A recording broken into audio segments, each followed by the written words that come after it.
సన్యాసం ఈ పదం వినగానే మనకు ఏం గుర్తొస్తోంది? బహుశా కొండలు, గుహలు అన్నీ వదిలేసుకున్నవాళ్ళు కదండి. కాని అసలు కథ వేరే ఉందన్నమాట. ముఖ్యంగా ఈ ఆర్థోడాక్స్ క్రిస్టియన్ సన్యాసం గురించైతే మనలో చాలామందికి చాలా అపోహలున్నాయి. అందుకే ఈరోజు మనం ఒక సన్యాసి ఏమంటున్నారో వింటూ వాళ్ల ప్రపంచంలోకి ఒకసారి అలా తొంగిచూద్దాం. చూసారా, అసలు సమస్యంతా ఇక్కడే మొదలవుతుంది. సన్యాసం గురించి ఏమాత్రం తెలియని వాళ్లే దాని గురించి 1000 రకాల అభిప్రాయాలు చెప్తారు. అబ్బా, ఎంత నిజమో కదా ఈ మాట! మనకు తెలియని విషయాల గురించే మనం ఎక్కువగా మాట్లాడతాం. అందుకే సరే, పదండి ఈరోజు అసలు కథేంటో తెలుసుకుందాం. సరే, అన్నిటికన్నా ముందు మనం ఒక ముఖ్యమైన విషయం అర్థం చేసుకోవాలి. అదేంటంటే, ఈ సన్యాసం అనేది ఎవరో మనుషులు కూర్చొని సరే మనమిలా బతుకుదాం అని మొదలుపెట్టింది కాదట. వాళ్ల నమ్మకం ప్రకారం ఇది నేరుగా దేవుడే ఏర్పాటు చేసిన ఒక దైవిక సంస్థ. అంటే ఇది మనిషి ఆలోచన కాదు, ఇది దైవ సంకల్పమన్నమాట. ఇది వాళ్ళు చాలా బలంగా నమ్ముతారు. ఓకే, దైవ సంకల్పమే అయితే మరి ఇది ఎప్పుడు మొదలైంది, ఎలా మొదలైంది, అసలు దీని మూలాలు ఎక్కడున్నాయి? నిజంగా ఆశ్చర్యమేంటంటే దీని మూలాలు ఎక్కడో కాదు, క్రైస్తవం పుట్టిన తొలినాళ్ల వరకు వెళ్తాయన్నమాట. అపోస్తలుడైన మార్కు అనుచరుల దగ్గర్నుంచే ఈ మాంక్ అనే పదం వాడుకలోకొచ్చింది. ఆలోచించండి, క్రీస్తు శకం 180 నాటికే అలెగ్జాండ్రియా చుట్టుపక్కల మఠరాలుండేవట. ఆ తరువాత 3వ శతాబ్దంలో సెయింట్ యాంథనీ లాంటివాళ్లు ఎడారిలోకి వెళ్లి సన్యాసానికి ఒక రూపమిస్తే 4వ శతాబ్దానికొచ్చేసరికి సెయింట్ పకోమియస్, మఖారియస్ లాంటివాళ్లు దీన్ని ఒక కమ్యూనిటీగా, అంటే అందరూ కలిసి ఉండేలా మార్చారు. అంటే విషయమేంటి, ఇది నిన్నో మొన్నో వచ్చింది కాదు. దీని వెనుక దాదాపు 2000 ఏళ్ల చరిత్ర ఉంది. సరే, మరి దీని అర్థం అందరూ సన్యాసులైపోవాలా? అస్సలవసరం లేదు. ఇక్కడే మనం ఒక చాలా ముఖ్యమైన తేడాను గమనించాలి. క్రైస్తవంలో 2 మార్గాలున్నాయని చెప్తారు. ఒకటి మోక్షానికి మార్గం, ఇది అందరి కోసం. విశ్వాసంతో బతకటం, దేవుడి ఆజ్ఞలు పాటించడం, ఏవైనా తప్పులు చేస్తే పశ్చాత్తాపపడటం, ఇది అందరికీ. కాని రెండోదుంది చూసారా, అదే పరిపూర్ణతకు మార్గం.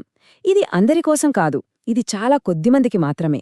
అంటే క్రీస్తు ఎలా జీవించారో అచ్చం అలాగే జీవించడానికి ప్రయత్నించడం.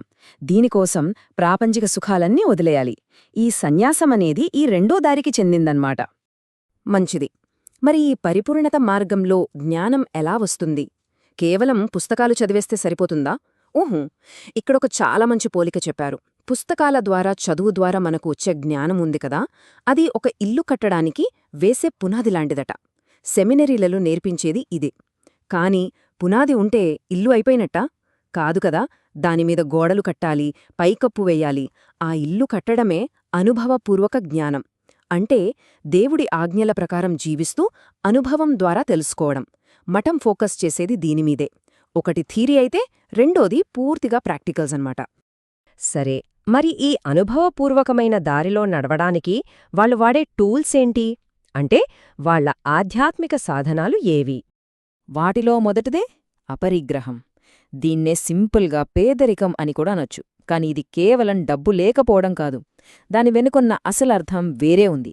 అదేంటంటే ఏ వస్తువుల మీద, ఏ ఆస్తుల మీద కాకుండా కేవలం 100% దేవుడి మీదే నమ్మకం ఉంచడం. మనసుని భూమిమీద విషయాలనుంచి పైకి దేవుడి వైపు తిప్పడానికి ఇదొక సాధనమనమాట. ఇక రెండవది కౌమర్యం, అంటే బ్రహ్మచర్యం.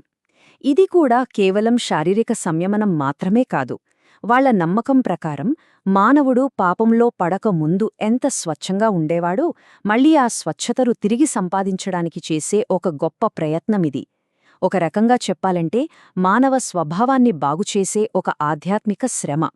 ఓకే, ఇక్కడే చాలామందికి ఒక కామన్ డౌట్ వస్తుంది. అదేంటంటే, పూర్వం రాజులు హింసిస్తుంటే ఆ హింస తట్టుకోలేక తప్పించుకోవడానికే కదా ఈ సన్యాసులు ఎడారుల్లోకి పారిపోయింది అని చాలామంది అనుకుంటారు. కాని చరిత్ర చూస్తే అది అస్సలు నిజం కాదని మనకు అర్థమవుతుంది. దీనికి బెస్ట్ ఎగ్జాంపుల్ ఎవరంటే గొప్ప సన్యాసి అయిన సెయింట్ యాంథనీ. అప్పట్లో క్రైస్తవుల మీద తీవ్రమైన హింస జరుగుతున్నప్పుడు ఆయన ఎడారిలో దాక్కోలేదు తెలుసా. పైగా అమరవీరుడవ్వాలనే కోరికతో తనే స్వయంగా అలెగ్జాండ్రియా నగరానికి వెళ్లారట. ఇప్పుడు చెప్పండి, దీన్ని పారిపోవడమంటామా? అందుకే వాళ్ల జీవితాన్ని ఒక పలాయనంగా, పారిపోవడంగా చూడకూడదు. అది వేరే రకమైన త్యాగం. వాళ్ళు క్రీస్తు కోసం తమ ప్రాణాన్ని అర్పించడానికి సిద్ధపడతారు. అంటే యుద్ధంలో చనిపోవడం ఒక రకమైన అమరత్వమైతే, ప్రతిరోజూ తమ కోరికల్ని, తమ అహాన్ని చంపుకోవడం అనేది ఇంకో రకమైన ఉద్దేశపూర్వక అమరత్వం అన్నమాట. సరే, ఇదంతా బాగానే ఉంది. కానీ ఈ రోజుల్లో మనం చూస్తున్న వాళ్లల్లో చాలామంది సన్యాసులు దారి తప్పుతున్నారు కదా, అందరూ ఇంత గొప్పగా ఏం లేరు కదా అని మనకు అనిపించచ్చు. అవును, ఇది కూడా చాలా సరైన ప్రశ్నే. దీనికి ఆ సన్యాసి చెప్పిన సమాధానం నిజంగా మనల్ని ఆలోచింపజేస్తుంది. ఆయనేమన్నారంటే, మఠమనేది ఒక ఆస్పత్రి లాంటిది. ఒక్కసారి ఆలోచించండి, ఆస్పత్రికి ఎవరు వెళ్తారు? ఆరోగ్యంగా ఉన్నవాళ్లా లేక జబ్బుపడినవాళ్లా? జబ్బుపడినవాళ్లే కదా. అలాగే ఆత్మకు అనారోగ్యంతో బాధపడేవాళ్లను బాగుచేసే ప్రదేశమే మఠం. అది ఇప్పటికీ పరిపూర్ణులుగా ఉన్నవాళ్ల కోసం కట్టిన మ్యూజియం కాదు, నైతికంగా బలహీనపడిన వాళ్లకు సహాయం చేసే ఒక హాస్పిటల్. ప్రపంచంలో జబ్బులున్నంతకాలం హాస్పిటల్స్ ఎలాగైతే అవసరమో, మనుషుల్లో నైతిక బలహీనతలు ఉన్నంతకాలం ఇలాంటివి కూడా అవసరమే. ఇది ఆయన వాదన. అంటే ఒక్క సంస్థను మనం ఎలా అంచనా వేయాలి అనే విషయంలో రెండు రకాల చూపులుంటాయన్నమాట. ప్రాపంచికంగా చూసేవాళ్ళేం చేస్తారు, అందులో తప్పులు చేసే ఆ కొద్దిమందిని చూసి మొత్తం సిస్టమే చెడ్డది అని తేల్చేస్తారు. కాని ఆధ్యాత్మిక దృష్టితో చూస్తే ఎలా ఉంటుంది? ఆ సంస్థ యొక్క అసలు ఉద్దేశమేంటి, దాని గొప్ప ఆదర్శాలేంటి, దాన్నించి ఎంతమంది గొప్పవాళ్లొచ్చారు అని చూస్తారు. పాపం ఎప్పుడూ బయటికి కనిపిస్తుంది, కాని నిజమైన భక్తి అనేది ఎవరికీ కనబడకుండా గదిలో ఒంటరిగా ఉంటుంది. మరి మనం దేన్ని బట్టి జడ్జి చేయాలి? సో, ఈ మొత్తం చర్చ నుంచి మనం గుర్తుపెట్టుకోవాల్సిన ముఖ్యమైన పాయింట్స్ ఏంటంటే, 1. సన్యాసమనేది మనుషులు కనిపెట్టింది కాదు, అదొక దైవిక సంస్థ అనేది వాళ్ల ప్రగాఢ నమ్మకం. 2. ఇది అందరూ వెళ్లే మోక్షమార్గం కాదు, ఇది చాలా కొద్దిమంది ఎంచుకునే పరిపూర్ణత మార్గం. 3. వాళ్లు పాటించే పేదరికం, బ్రహ్మచర్యం లాంటివి నియమాలు కాదు, అవి ఆధ్యాత్మిక సాధనాలు. ఇక అన్నిటికన్నా ముఖ్యంగా 4వ పాయింట్, మఠమనేది పర్ఫెక్ట్గా ఉన్నవాళ్ల కోసం కాదు, అది ఆత్మకు అనారోగ్యంతో ఉన్నవాళ్లను బాగుచేసే ఒక ఆధ్యాత్మిక హాస్పిటల్. ఈరోజు మన ప్రపంచం ఎలా ఉంది? అన్నీ సంపాదించాలి, అన్నీ సాధించాలి, అందరికీ మనల్ని మనం ప్రూవ్ చేసుకోవాలి. ఇలాంటి యాక్విజిషన్ మీద నడిచే ప్రపంచంలో అన్నింటినీ వదిలేసి తమ లోపలికి తాము చూసుకుంటూ ఒక అంతర్గత పోరాటానికి జీవితాన్ని అంకితం చేయడంలో అసలు విలువ ఏముంటుంది?